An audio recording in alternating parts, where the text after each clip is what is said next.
Quelqu'un vous a raconté un mensonge sur l'argent quand vous étiez jeune et vous l'avez cru.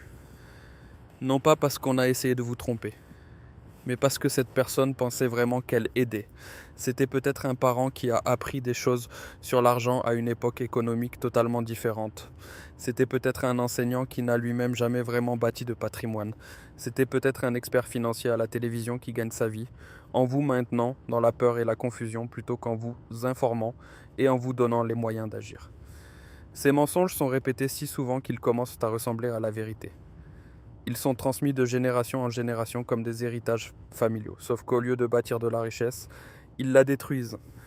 Le foyer américain moyen a plus de dettes que d'économies, vit d'un chèque de paie à l'autre bien qu'il gagne plus que ses parents au même âge, et croit sincèrement tout bien faire parce qu'il suit des conseils qui ont cessé de fonctionner il y a des décennies.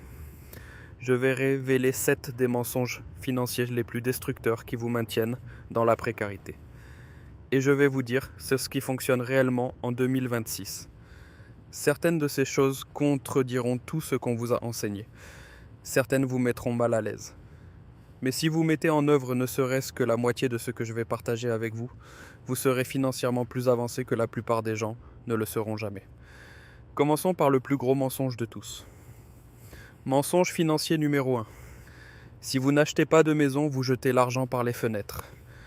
Vous avez entendu cette phrase lors des repas de Thanksgiving, lors de réunions de famille et de la part de chaque parent bien intentionné qui a acheté une maison pour 80 000 $ en 1987.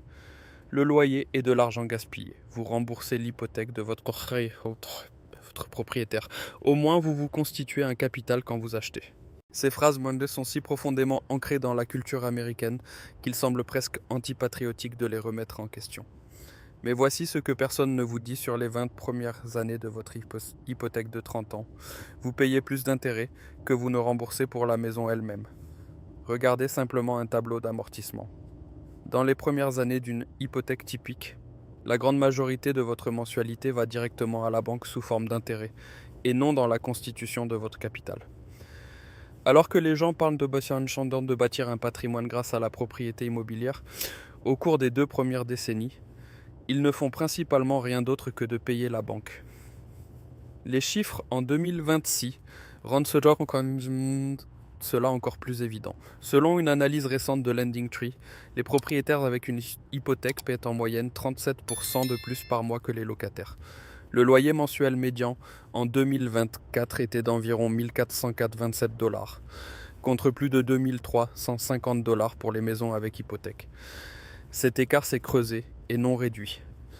Dans 22 des 100 plus grandes zones métropolitaines, l'accession à la propriété coûte au moins 50% de plus que la location, si l'on inclut les charges, les taxes, les assurances et l'entretien. Louer n'est pas jeter de l'argent par les fenêtres. Vous payez pour un toit au-dessus de votre tête.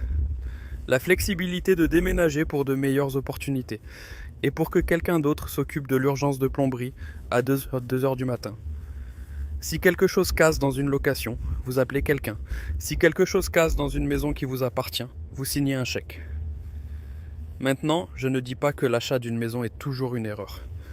Dans certains marchés, en particulier dans le Midwest et dans certaines parties de la Sunbelt, l'achat était mathématiquement logique.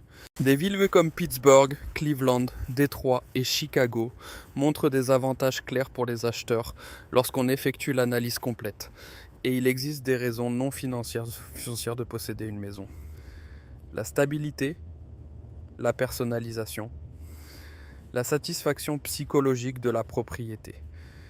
Ce sont des considérations réelles et valables.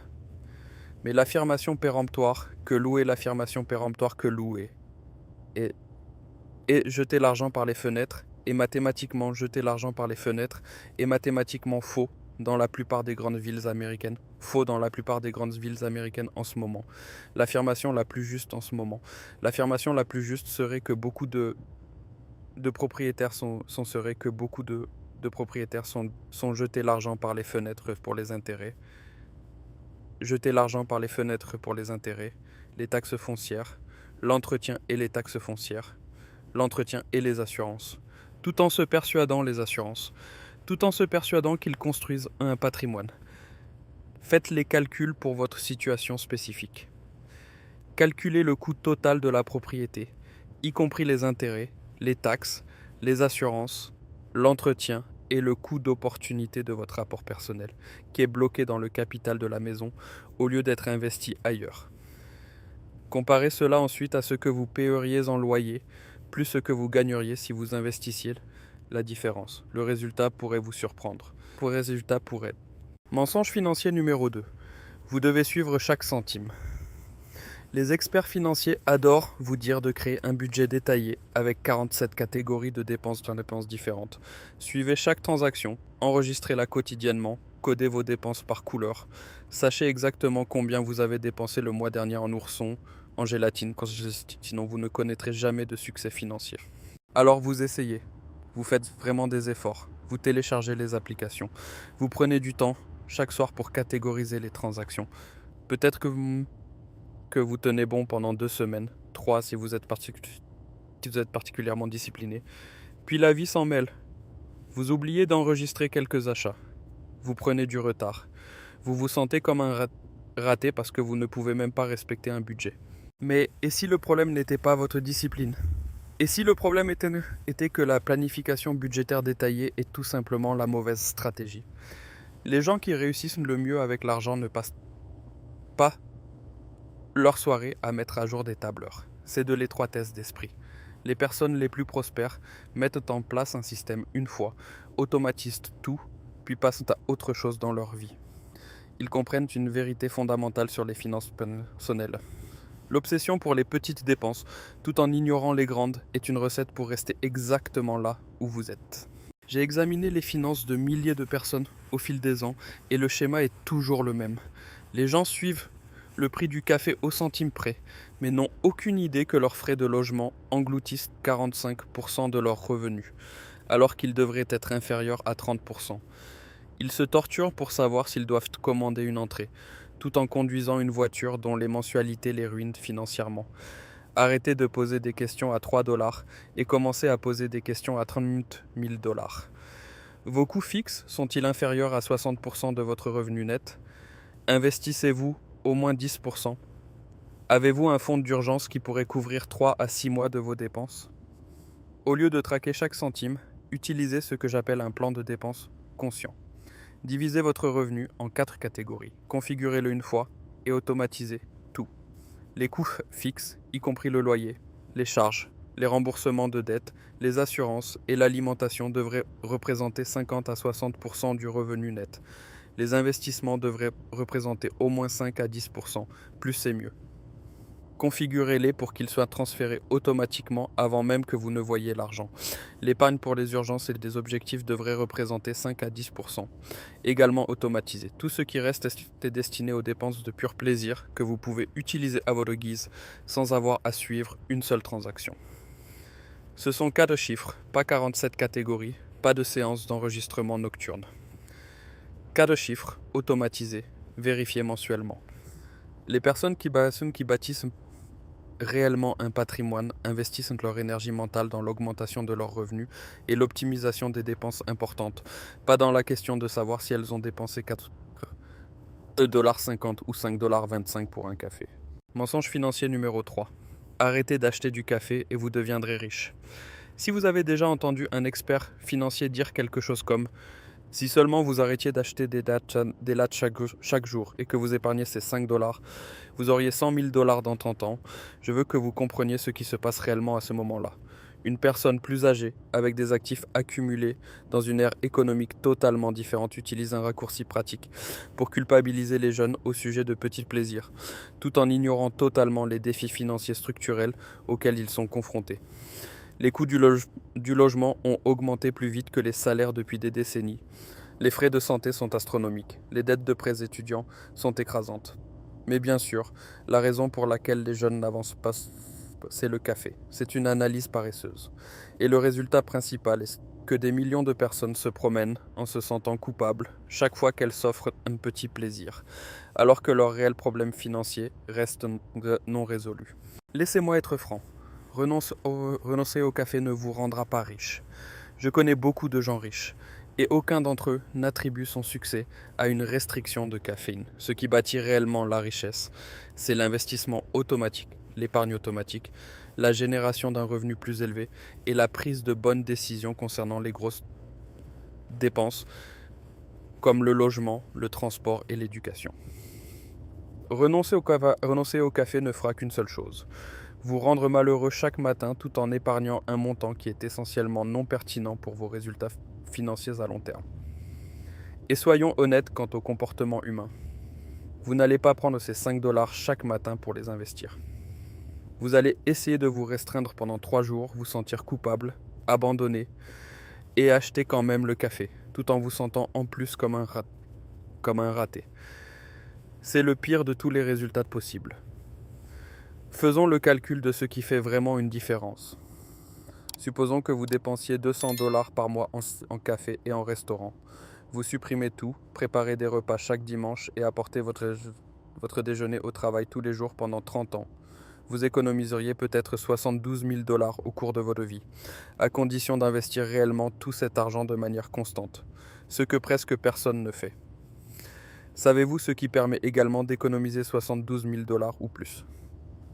Négocier une seule augmentation de salaire. Acheter une voiture qui coûte 10 000 dollars de moins. Refinancer votre hypothèque au bon moment. Réduire vos frais de placement d'un demi-point de pourcentage. Chacune de ces décisions est une décision unique qui permet d'économiser des sommes massives. Et contrairement à la privation quotidienne, vous n'avez à prendre la décision qu'une seule fois. Si vous aimez votre rituel du café matinal, achetez le café. Si vous aimez essayer de nouveaux restaurants, faites-le. La clé est d'identifier ce que vous appréciez vraiment et de dépenser consciemment de l'argent pour ces choses, tout en coupant impitoyablement dans ce qui vous importe peu. J'ai conduit la même Honda Accord 2005 pendant des années parce que je me fiche vraiment des voitures. J'ai redirigé cet argent vers des choses qui comptaient réellement pour moi. C'est de la dépense consciente, pas une privation généralisée qui rend la vie misérable. Mensonge financier numéro 6. Vous avez besoin d'un conseiller financier pour gérer votre argent. La tentation de déléguer ses finances à un professionnel est compréhensible. L'argent semble compliqué, les marchés semblent imprévisibles. Vous êtes occupé par le travail, la famille et la vie. Pourquoi ne pas simplement payer quelqu'un pour s'en occuper? Les conseillers financiers adorent les termes comme gestion de patrimoine et optimisation de portefeuille. L'objectif est souvent de faire paraître l'investissement comme un art mystérieux que seuls les experts peuvent maîtriser. Et puis ils prélèvent des frais, souvent 1% de vos actifs sous gestion, chaque année. 1% peut sembler peu. Ce n'est que 1%, n'est-ce pas? Laissez-moi vous montrer ce que ce 1% coûte réellement sur toute une vie. Supposons que vous commenciez à investir à 30 ans avec 25 000 dollars et que vous versiez régulièrement 500 dollars par mois. Avec un rendement de 7% sur 30 ans et des frais de conseiller de 1%, vous finiriez avec environ 653 000 dollars.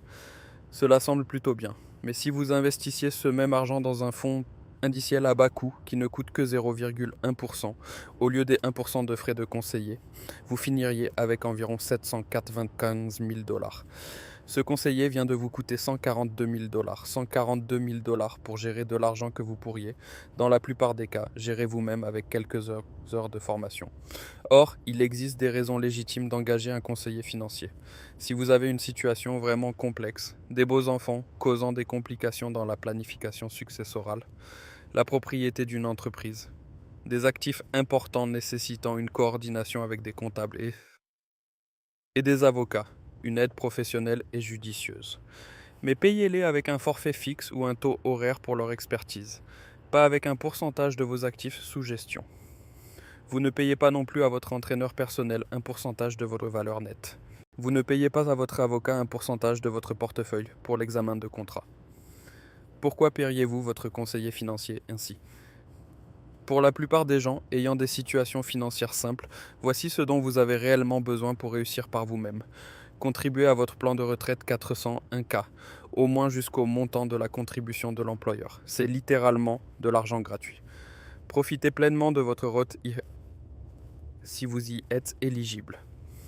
Investissez dans des fonds indiciels à bas coût ou des fonds à date cible, Target Date Funds. Automatisez tout pour que cela se produise sans votre volonté ni votre attention.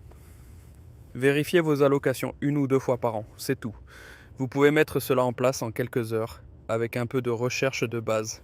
Et les 142 000 $ que vous économisez sur 30 ans sont à vous plutôt qu'à quelqu'un d'autre. Mensonge financier numéro 7. Pour gagner plus d'argent, vous devez suivre votre passion. C'est peut-être le mensonge le plus séduisant de la liste parce qu'il semble si inspirant. Trouvez votre passion, suivez votre cœur, faites ce que vous aimez et l'argent suivra. C'est le message d'innombrables discours de remise de diplômes, d'affiches de motivation et d'influenceurs sur les réseaux sociaux qui oublient curieusement de mentionner qu'un fonds fiduciaire payait leurs factures pendant qu'ils poursuivaient leurs rêves. Trop de gens quittent des emplois sûrs pour courir après leur passion, lancent des projets passionnels qui ne génèrent jamais de revenus et restent là-bas à attendre que l'éclair de l'inspiration frappe alors que leur compte bancaire fonde. Quand cela ne fonctionne pas, ils s'en prennent à eux-mêmes. Je suppose que je n'ai tout simplement pas encore trouvé ma véritable passion. La relation entre la passion et l'argent fonctionne souvent dans la direction opposée à ce que les gens pensent. On ne commence pas nécessairement par être passionné par quelque chose pour ensuite gagner de l'argent avec. Souvent, on devient bon dans quelque chose. On gagne de l'argent avec et on devient alors passionné parce que le succès, c'est gratifiant. Peut-être êtes-vous passionné par la photographie. Super. Mais êtes-vous aussi passionné par l'autopromotion, la gestion de clients difficiles, la retouche photo à 23 h un vendredi soir, le côté commercial d'une carrière créative? Car ce sont ces activités qui déterminent réellement si la photographie vous rapporte de l'argent ou vous en coûte. Voici une approche plus pratique. Au lieu de chercher la passion, demandez-vous dans quoi vous êtes bon, dans quoi vous pourriez devenir meilleur et pourquoi les gens vous paieraient. L'intersection de ces 3 questions indique le chemin vers le revenu, que cela enflamme votre âme au départ ou non. Peut-être êtes-vous organisé et pourriez-vous devenir un organisateur professionnel facturant 150 $ de l'heure. Peut-être êtes-vous doué avec les chiffres et pourriez-vous vous occuper de la comptabilité de petites entreprises. Peut-être comprenez-vous les réseaux sociaux et pourriez-vous gérer des comptes pour des entreprises prêtes à payer des milliers de dollars par mois. Rien de tout cela ne semble aussi romantique que suivre sa passion, mais cela paie bien. Et voici la beauté de la chose. Dès que vous gagnez bien votre vie, avec quelque chose dans lequel vous êtes compétent, cela vous donne la liberté d'explorer vos réelles passions sans pression financière. Vous pouvez prendre des cours de cuisine, voyager, travailler sur des projets créatifs, pratiquer des loisirs sans vous soucier de savoir s'ils paieront les factures. L'argent achète la liberté et des options, et celle-ci crée l'espace pour une réelle passion. Arrêtez d'attendre que la passion frappe comme un éclair. Développez des compétences qui ont de la valeur sur le marché. Gagnez de l'argent. Utilisez cet argent pour construire une vie que vous aimez réellement vivre. La passion suit souvent le succès, pas l'inverse. Ces 7 mensonges ont un noyau commun. Ils semblent tous raisonnables en surface. Ils ont tous été répétés si souvent qu'il semble étrange de les remettre en question. Et ils vous coûtent tous de l'argent.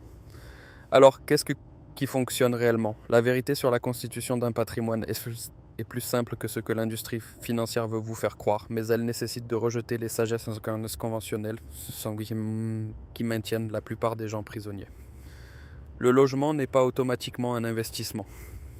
Faites les calculs réels pour votre situation, au lieu d'accepter des conseils généraux de personnes qui ont acheté des maisons dans d'autres aires économiques. La planification budgétaire détaillée est une perte d'énergie pour la plupart des gens. Automatisez votre épargne et vos investissements. Concentrez-vous sur les grosses dépenses et arrêtez de vous casser la tête pour les petits achats. Les petites dépenses quotidiennes comme le café sont financièrement insignifiantes par rapport aux grandes décisions sur le logement, le transport et le revenu. Optimisez les choses importantes. Profitez des petites choses sans culpabilité. Les cartes de crédit sont des outils qui peuvent soit vous nuire, soit vous aider, selon la façon dont vous les utilisez. Apprenez à les utiliser correctement au lieu de les éviter par peur. La sélection d'actions individuelles et le market timing sont des stratégies perdantes pour presque tout le monde. Achetez de manière constante au fil des décennies des fonds indiciels diversifiés et ignorez le bruit. Les conseillers financiers qui facturent des commissions en pourcentage vous coûtent des centaines de milliers de dollars au cours d'une vie. Gérez votre argent vous-même ou payez des forfaits fixes pour des conseils spécifiques. La passion ne mène pas à l'argent, la compétence et la création de valeur mènent à l'argent. Et ensuite, l'argent crée la liberté de poursuivre ses passions. Si vous mettez en œuvre ces principes, automatisez vos finances, optimisez les grosses dépenses tout en ignorant les petites, investir systématiquement dans des fonds indiciels à bas coût, utiliser le crédit de manière responsable et développer des compétences précieuses.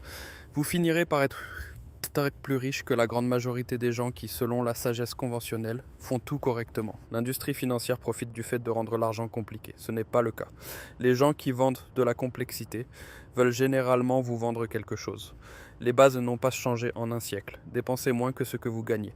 Investissez la différence automatiquement. Concentrez-vous sur l'augmentation de vos revenus.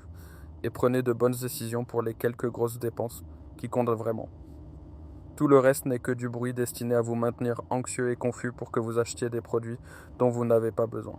Maintenant, vous connaissez la vérité. Ce que vous en faites ne dépend que de vous. Si cette analyse des mythes financiers a changé votre façon de regarder votre compte bancaire, veuillez vous abonner et liker la chaîne. Nous nous sommes donnés pour mission de révéler les vérités financières qui sont restées cachées pendant des générations. Commencez dès aujourd'hui à investir dans votre savoir. Votre futur moi vous en remerciera. Le prochain chapitre de votre liberté financière commence bientôt.